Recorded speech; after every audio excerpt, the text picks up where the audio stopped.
On va vous parler à présent des oligarques russes. On en parle très souvent sur ce plateau, souvent sous l'angle des sanctions, ou de leurs yachts, ou de leurs vacances, ou de leurs enfants. Mais une enquête nous montre ce qui est sans doute le vrai problème de ces Russes fortunés. Plus de 80 d'entre eux financent directement l'effort de guerre et contribuent donc à tuer des Ukrainiens. Les indispensables de Lucille de Villers.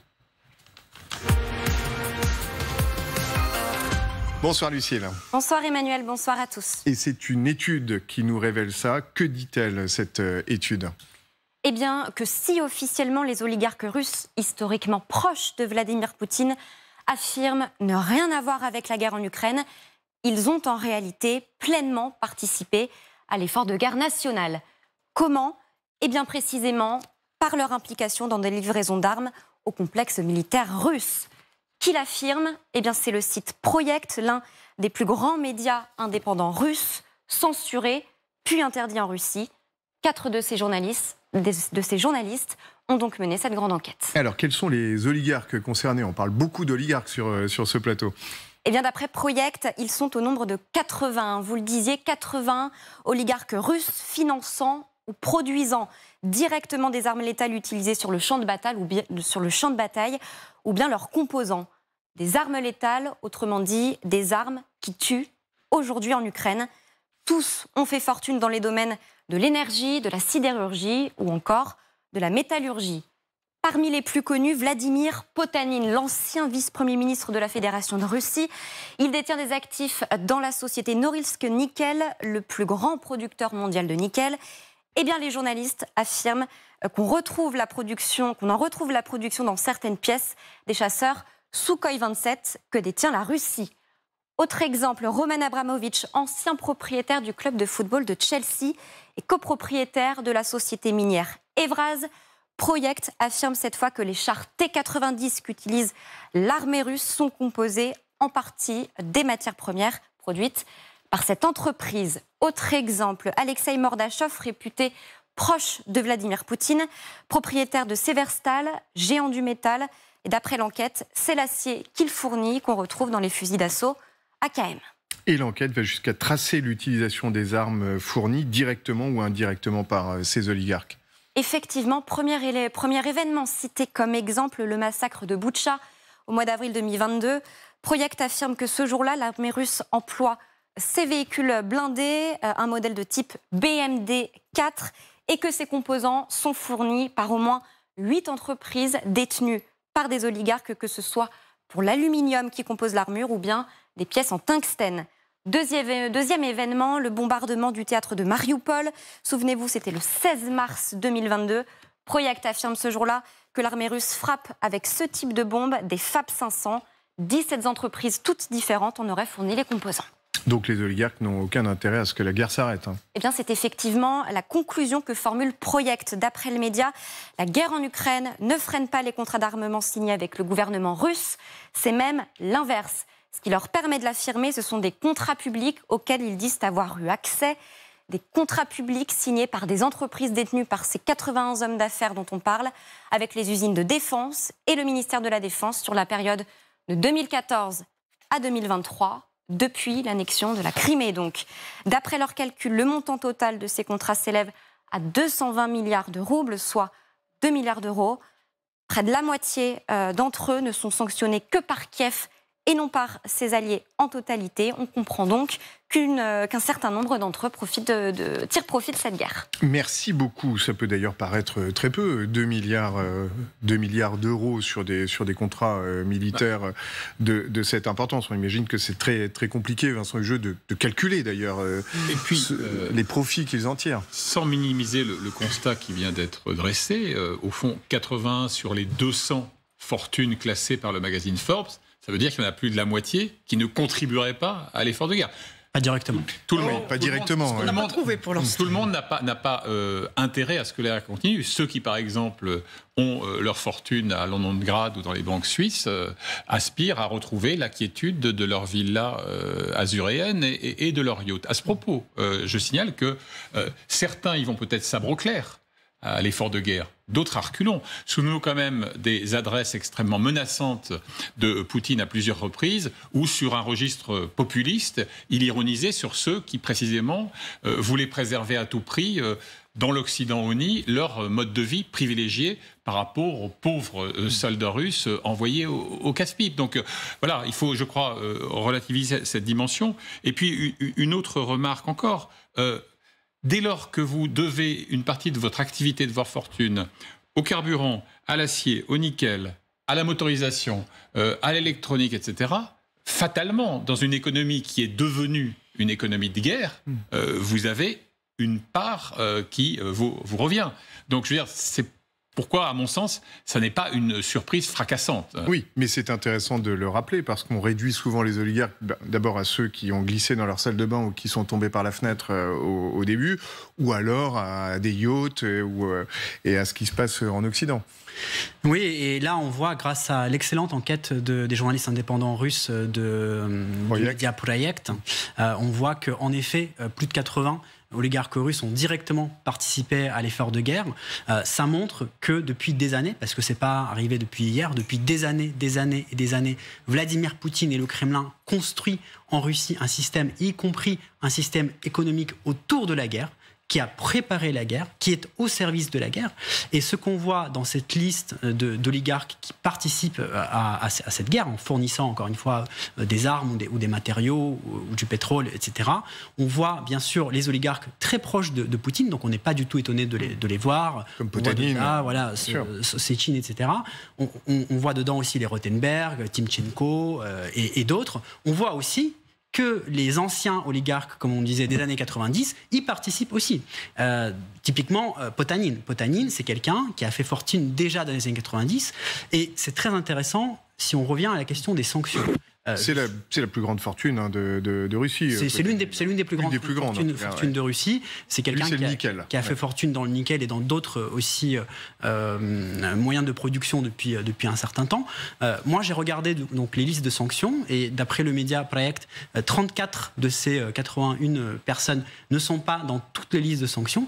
Et j'ai cherché sur le site de l'Union européenne, de la Commission européenne, le nom de Potanine dans la liste des sanctions de l'Union européenne. Eh bien, il n'y est pas. Donc, je pense qu'on doit, nous, ici et son entreprise non plus. Parce qu'on a besoin peut-être de... Mais je pense qu'on a besoin surtout de cohérence. Et je pense qu'on a besoin de poser un peu de questions aujourd'hui à l'Union européenne. Les sanctions qui ont été prises par l'Union européenne sont très fortes. Beaucoup de personnes sont sanctionnées. Beaucoup de secteurs de l'économie russe sont sanctionnés.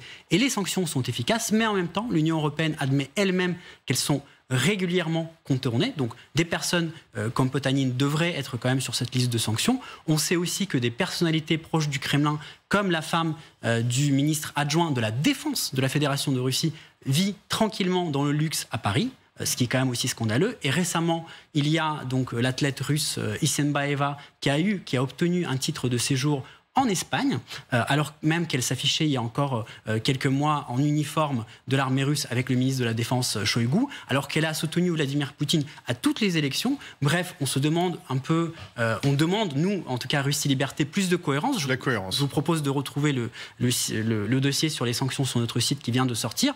Et un point aussi extrêmement important, c'est qu'on voit tout ça, on voit notamment ces personnages proches du Kremlin qui s'établissent dans l'Union européenne et qui sont tranquilles dans l'Union européenne, ce qui est vraiment scandaleux, je souligne ça. Et en même temps, il y a aujourd'hui des activistes de la société civile russe qui se battent contre la guerre, qui parfois se voient refuser des visas. Il y a la question des déserteurs qui peuvent aussi diminuer l'effort de guerre de Poutine, qui ont des difficultés. Donc nous, ce qu'on demande, c'est vraiment de la cohérence, renforcer les sanctions contre les proches de Poutine et contre ceux qui financent directement cette guerre, contre ceux qui agissent directement pour cette guerre ou la soutiennent même publiquement, y compris les propagandistes.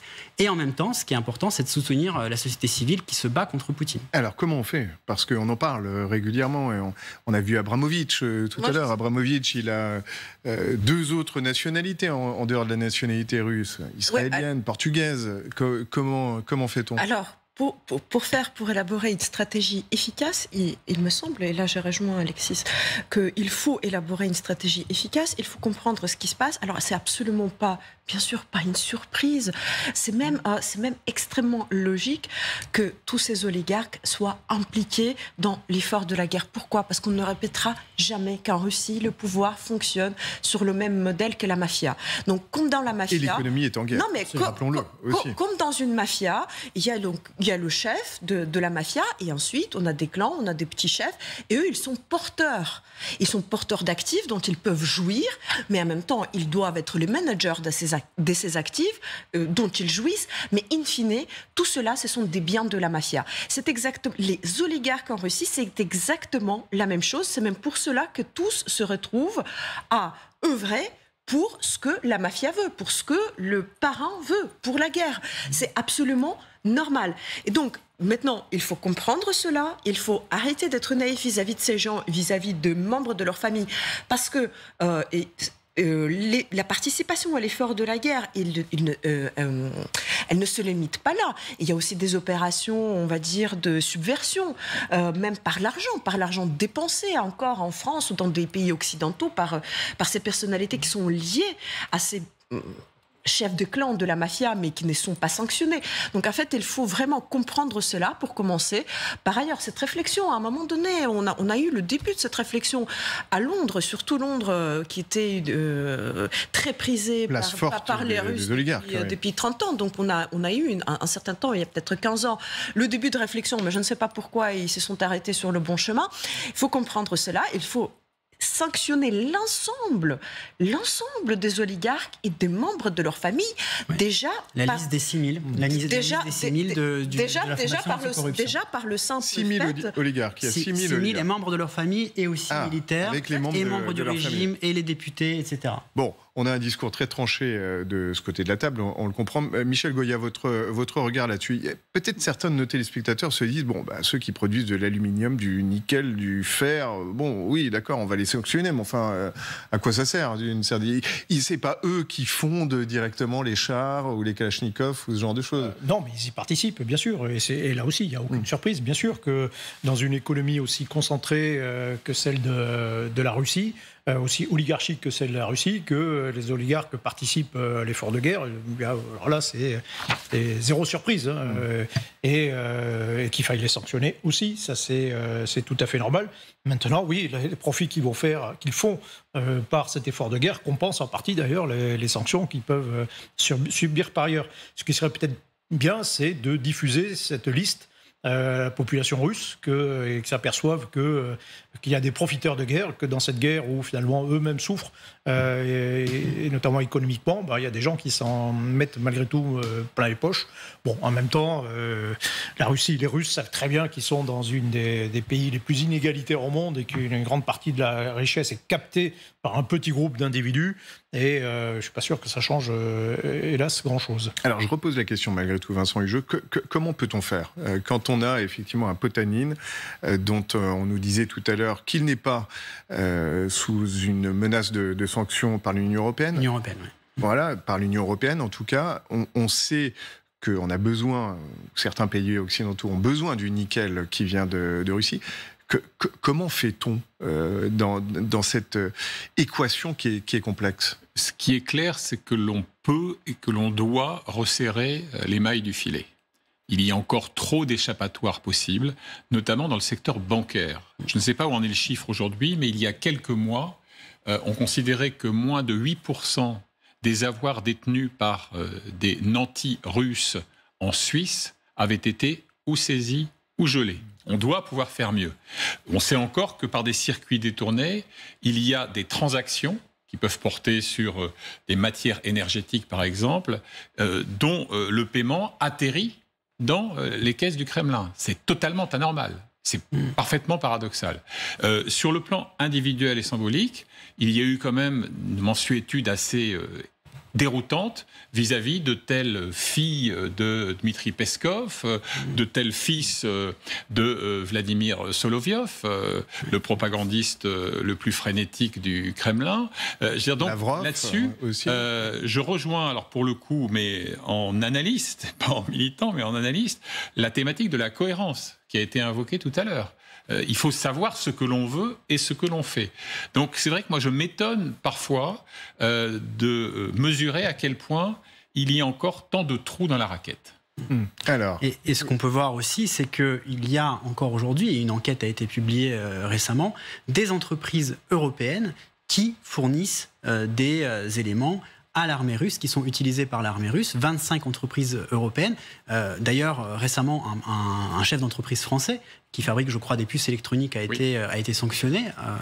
Donc ça fait partie... À l'issue d'une longue enquête de la DGSE, ou de la DGSI, pardon. Tout à fait. Et ça fait partie justement des choses concrètes qu'il faut faire, parce que la Russie, malgré sa volonté d'indépendance, elle dépend, même l'armée russe dépend aujourd'hui de certaines fournitures, de certains éléments de la part d'entreprises européennes. Donc bien sûr, il faut sanctionner ces entreprises, et il faut sanctionner, ce qu'a montré la France, leurs dirigeants. Parce qu'il faut clairement expliquer à tous ceux qui participent de près ou de loin à cette guerre criminelle qu'ils ne pourront pas s'en sortir comme ça. Il faut être cohérent, vous l'avez dit, je le redis, il faut être cohérent. Et les familles aussi, dites-vous. Oui. Dans les trous de la raquette que j'évoquais, il y a aussi le fait que, en recrutant des cabinets d'avocats européens, à prix d'or, certains de ces oligarques entreprennent des procédures pour que les sanctions soient levées. Et on a par exemple un Roman Abramovich, on le citait dans le sujet de présentation tout à l'heure, qui a déposé plainte devant le tribunal de l'Union européenne. Et il n'est pas exclu qu'il ne gagne pas. Vous avez des oligarques de Londongrad, donc établis à Londres, qui ont obtenu la levée des sanctions, l'un d'entre eux invoquant par exemple le fait qu'il avait renoncé à sa citoyenneté russe et qu'il avait dénoncé, quelle bravoure, l'agression militaire en février dernier. Et il y en a à Londres, on l'a vu l'autre jour, qui restent sous sanction, mais qui ont le droit de dépenser certaines sommes pour continuer à avoir leurs employés britanniques. Absolument. En gros, une mesure sociale. Vous parliez de cohérence, on n'y est pas là. La question vraiment, c'est est-ce que ces personnes-là participent directement à la guerre ou pas? Est-ce que ces personnes-là travaillent avec l'armée russe ou pas? Est-ce que ces personnes-là profitent de la guerre en gagnant de l'argent ou pas?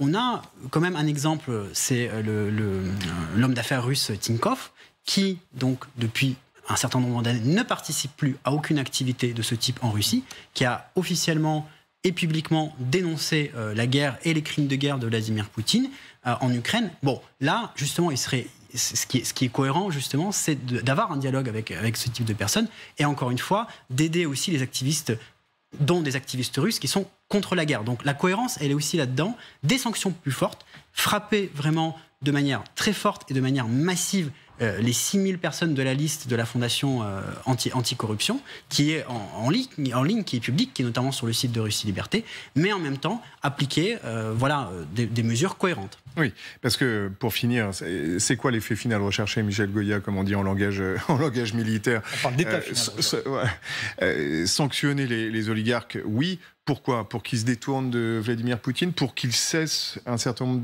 d'activités. Ça peut paraître un peu candide. C'est à la fois pour assécher un petit peu leurs activités, et notamment dans des domaines sensibles, et tout ce qui pourrait nourrir l'effort de guerre russe directement, comme on l'a vu, ou indirectement par les financements. Et puis ensuite, c'est l'espoir peut-être que ces gens-là, mécontents de perdre leur yacht, finalement se révoltent contre Vladimir Poutine, ce qui me paraît pour moi un peu court comme stratégie quand même. Je vais poser une dernière question qui vous semblera naïve. Est-ce que il n'y a pas un risque, avec des moyens financiers très importants, qu'il se radicalise encore un peu plus aux côtés de Vladimir Poutine et contre l'Occident, bien sûr, l'un et l'autre? Alors, Mariana Pierre-Bénichuk. Alors, moi, je ne pense pas. Je ne crois pas en ce que l'hypothèse formulée par Michel Goya, qu'ils peuvent se fâcher ou se radicaliser, dans la mesure où ce sont vraiment les chefs des clans de la mafia, et tout cela appartient in fine à la mafia. Donc, ils ne peuvent pas... ils vont Peut-être qu'ils influeront d'une manière ou d'une autre quand le parrain n'est plus en mesure de mener les affaires de la mafia. Peut-être qu'il y aura une influence sur le prochain, sur l'héritier, mais tant que c'est comme ça, ce n'est pas possible. Et encore une fois, je rappelle, ce n'est pas un hasard qu'on redistribue, tout comme dans la mafia, qu'on redistribue tous ces actifs un peu à droite et à gauche. C'est précisément pour qu'ils ne soient pas saisis, pour qu'ils ne soient pas immobilisés et pour qu'en cas d'action, ça échappe à la saisie. Donc c'est exactement la même chose que fait la Russie, que fait la mafia de Kremlin. Et c'est même pour cela que je voudrais ajouter très très brièvement qu'en ce qui concerne les membres de la famille, les enfants, voire des proches de style cercle familial, amis proches, il ne s'agit pas seulement de symbolique ou de la cohérence idéologique, il s'agit aussi de faits extrêmement pratiques et pragmatiques, parce que nous savons tous très bien que si on a des actifs saisis qu'on a encore cachés quelque part, on peut donner à la famille pour pouvoir en profiter. Oui, effectivement. En quelques secondes. La radicalisation, est-ce qu'on peut être encore plus radical que ce qu'est le Kremlin aujourd'hui ? Je ne crois pas. Là, on est dans une forme de radicalisation absolue, dans un impérialisme sans limite. De l'autre côté, oui, on sait qu'il y a des tensions au sein des élites russes. On sait qu'il y a des crispations, notamment que, contrairement à ces oligarques qu'on vient de citer, d'autres ont perdu beaucoup d'argent. Par contre, c'est pas sur eux qu'il faut miser. Il faut soutenir et continuer à soutenir les prisonniers politiques en Russie qui, eux, peuvent être l'alternative. Après, le camp que choisiront certains, ça sera dans leur pleine conscience.